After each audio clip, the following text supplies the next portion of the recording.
service à te demander si tu pouvais m'aider à faire mon grip parce que bien sûr. Bah, donne ta raquette, voilà. je te montre. Tu es droitier ou tu es gaucher? Droitier. Tu es droitier. Parce qu'en fait, tu as un sens quand tu mets ton grip.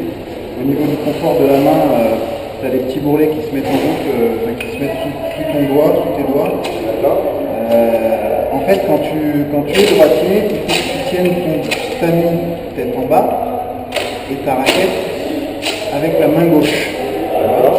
Bon là c'est la partie un petit peu chiante pour enlever le grip d'avant. Des fois il y en a qui collent, c'est un peu pénible.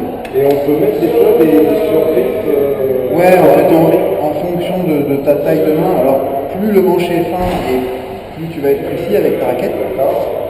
Maintenant effectivement il y a des gens qui ont des mains assez costauds.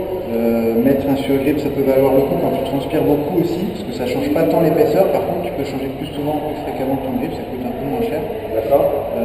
Sachant que le grip que je suis en train de mettre là, c'est un grip, c'est pas un surgrip. Et pour des gens qui ont des mains assez costauds, déjà ça suffit. Donc il faut toujours que tu commences par le côté qui est déjà biseauté. Souvent on commence par l'autre côté, ça fait un gros boudin ici, ce qui est faisable aussi, mais au niveau du confort c'est un peu limite. Le boudin, il vaut mieux qu'il soit en haut.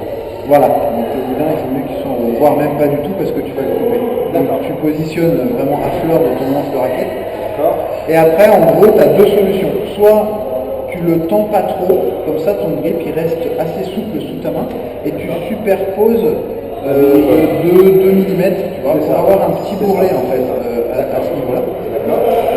Ou alors l'autre solution c'est de vraiment le tirer. Donc tu l'affines un peu plus, ton grip va être plus dur. Et tu peux éventuellement le juxtaposer, pas le superposer. D'accord. Comme ça tu as un grip qui est complètement lisse. Donc ça c'est après au confort de chacun.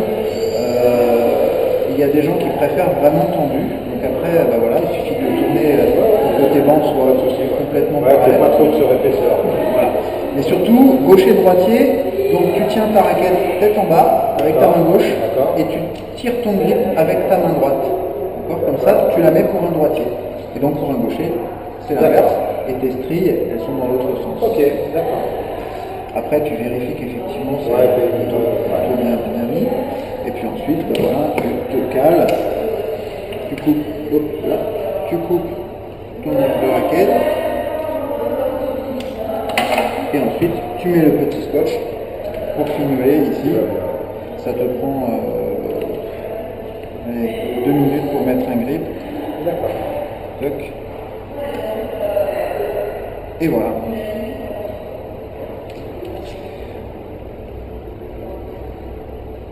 Et ça aide à mieux jouer au scotch. Attention, il faut quand même, la bille ne fait pas le moine, on dit. Hein. D'accord. C'est quand même ce qu'il y a au bout de la raquette On est d'accord. qui joue au squash. On est d'accord. Voilà, donc là tu as un grip pour le droitier qui te conviendra. Ça m'a l'air Nickel. parfait. Ça m'a l'air parfait. Très bien. Eh bien, écoute, magnifique. Merci beaucoup. De rien.